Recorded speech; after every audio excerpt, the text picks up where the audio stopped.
When did you realize how much power you have as a lawyer? Joe was a wife beater. I was hired by the wife's brother, Joe's brother-in-law. My client was also Joe's ex-business partner. Aside from the whole "you beat up my sister" thing, my client had a serious business beef with Joe. My client took it to court and gave me the case to handle. Joe and his lawyers fought me long and hard. Joe was confident that his bullshiz and outright perjury would carry the day. It had always worked before. His bullshiz and his fists had won him a good settlement with his ex-wife, free of child support, so maybe he thought that threats and lies would carry the day once more, but he was wrong. After the trial I had a judgment against him, a big judgment, far bigger than he could pay. Joe twisted and he turned and he shimmied and shaked, but after a while I'd located and taken all his assets. It was easy really.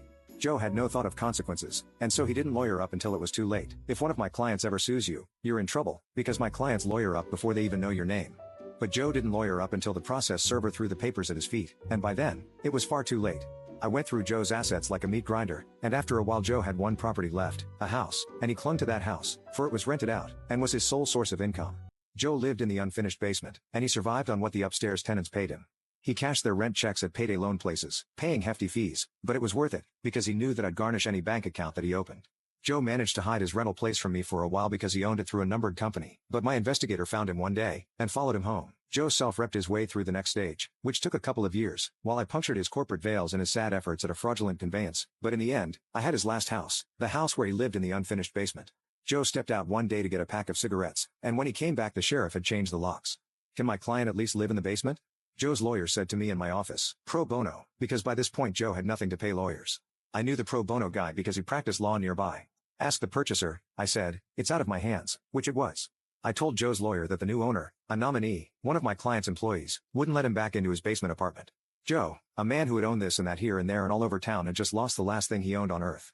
Except for his truck. He still had his truck left. Joe's truck was this big gas-guzzling beast that he drove around in. It was too old and too frail to be worth seizing, so I let Joe keep it, and I was glad I did that, because now the truck was where Joe slept, until he made a mistake and lost his truck too. He lost his truck the day I got a phone call from the tenants at the house that Joe used to own. He came back and parked his truck across the driveway, the tenant said, adding that Joe had gone nuts. He'd parked his truck there in a rage, out of spite, and then walked into town, saying he'd be back later that day to sleep in his truck. Can you get around the truck? I asked. The tenant could not. The driveway was blocked. I called one of the tow truck guys that I used to defend back in my criminal lawyer days, and in a couple of hours that truck was gone and parked somewhere else, somewhere special, in accordance with my specific instructions. My guy wants his truck back, the pro bono lawyer said the next day when he called me. Not happening, I said. I stood in my office 15 floors above the parking lot, and looked down where I imagined my pro bono counterpart was standing in his office, facing the same lot. But you have no right to the truck, he said. He has no right to block a man's driveway, I replied. It was terrible, really, standing up high, pronouncing words that took away a man's final asset, the last thing he owned on earth. I imagine that this must be what God feels like before he strips a man of everything and sends him to hell. Are you really gonna make me go to court over this? Said Joe's pro bono lawyer. Do what you gotta do, I said. The pro bono guy said his client was coming in the next day to sign an affidavit, and then they were going to court to get the truck back. But I was unconcerned. The next day was bright and the sun was shining.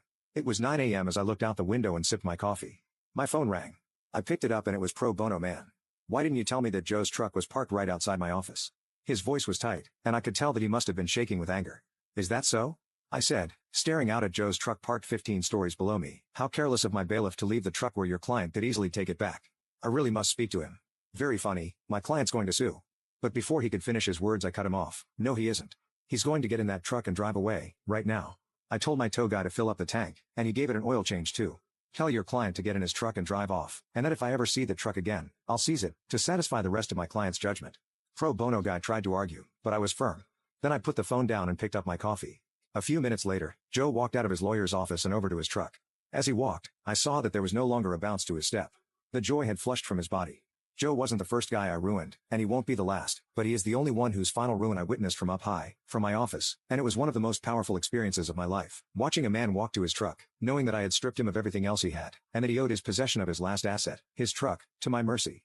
Joe drove away, his big ancient truck spilling clouds of smoke from the exhaust. I was pretty sure I'd never hear from him again, and I never did.